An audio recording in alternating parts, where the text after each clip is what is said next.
मल मास की कथा। 7वां अध्याय। सूत जी कहने लगे कि हे ऋषियों, जब विष्णु भगवान मल मास का अपार दुख कहकर चुपचाप आसन पर बैठ गए, तो श्री कृष्ण ने विष्णु को जो गुप्त वचन कहे वे मैं तुमसे कहता हूँ। श्री पुरुषोत्तम बोले, हे विष्णु, आपने बहुत अच्छा किया जो मल मास का हाथ पकड़कर यहाँ पर ले आए। इससे लोक में महान कीर्ति पाओगे। जिसको तुमने स्वीकार किया उसको मैंने भी स्वीकार कर लिया। इसको मैं अपने समान ही करूँगा। गुण, कीर्ति, ऐश्वर्य, पराक्रम, भक्तों को वरदान, मेरे समान सभी गुण इसमें होंगे।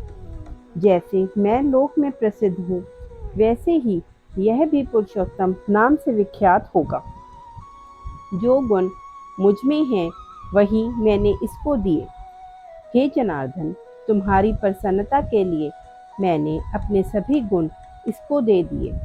ये पुरुषोत्तम के नाम से जगत में विख्यात होगा और मेरे समान होकर सब मासों को स्वामी होगा। अब यह जगत को पूज्य, जगत के नमस्कार करने योग्य होकर पूजनीय होगा तथा पूजने वालों का दुख दरिद्रता का नाश करेगा। सब मास इच्छा वाले हैं। मैंने इसको इच्छा रहित किया। मनुष्यों का मोक्ष देने वाला अपने बराबर मैंने इसको किया।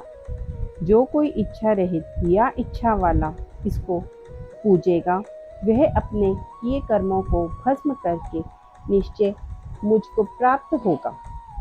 हे गुरुध्वज, महाभाग्यशाली यति, ब्रह्मचारी, महात्म्य निराहारी भी मेरे परम स्थान को प्राप्त नहीं होते हैं, परंतु पुरुषोत्तम के भक्त मास भर में जन्म मृत्यु से रहित हो बिना परिश्रम के ही हरि के पद को पा सकते हैं।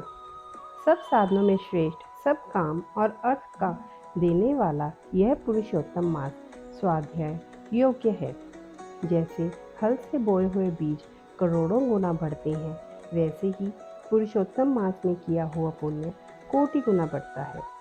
कोई चतुर्मास के व्रत यज्ञों द्वारा स्वर्ग में जाकर वहाँ के भोगों को भोगकर फिर इस पृथ्वी पर आते हैं, किंतु जो पुरुषोत्तम का आदर से विधि पूर्वक सेवन करता है, वह अपने कुल का उद्धार करके मुझको ही प्राप्त होगा।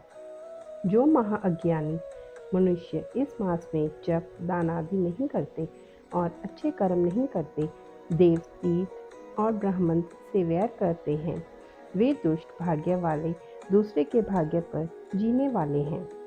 उनको खरगोश के सींग के समान स्वप्न में भी सुख नहीं होगा।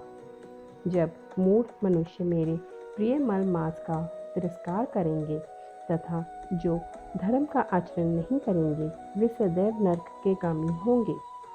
जो पुरुषोत्तम के निमित्त 3-3 वर्ष में धर्म का आचरण नहीं करते, वह कुंभीपाक आदि नरकों में पड़ते हैं। जो अज्ञानी पुरुष स्त्री, पुत्र, पौत्र आदि के बंधन में फंसा रहता है, वह अज्ञानी दुख रूपी दानव दल में पड़ा रहता है। जिसका अज्ञान से मेरा प्रिय अत्यंत पुण्यदान पुरुषोत्तम मास बीत गया, उनको कैसे सुख प्राप्त हो सकता है।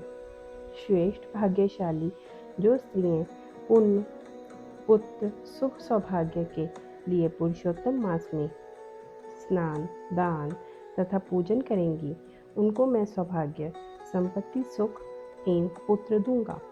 और जो मेरे इस मास को ऐसे ही व्यतीत कर देंगी, उनको मेरे प्रतिकूल तथा स्वामी से सुख नहीं होगा। भाई, पुत्र और धन का सुख तो उनको स्वप्न में भी प्राप्त नहीं होगा। अतः सब मनुष्यों को मेरे इस मास में स्नान, पूजा, जप आदि करना, विशेष करके अपनी शक्ति के अनुसार दान करना चाहिए।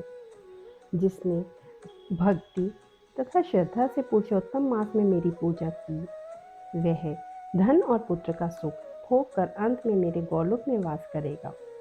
मेरी आज्ञा से सभी मनुष्य मल मास को पूजेंगे।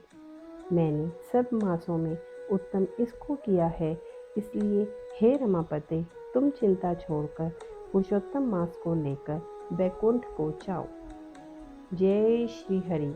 जय पुरुषोत्तम भगवान की।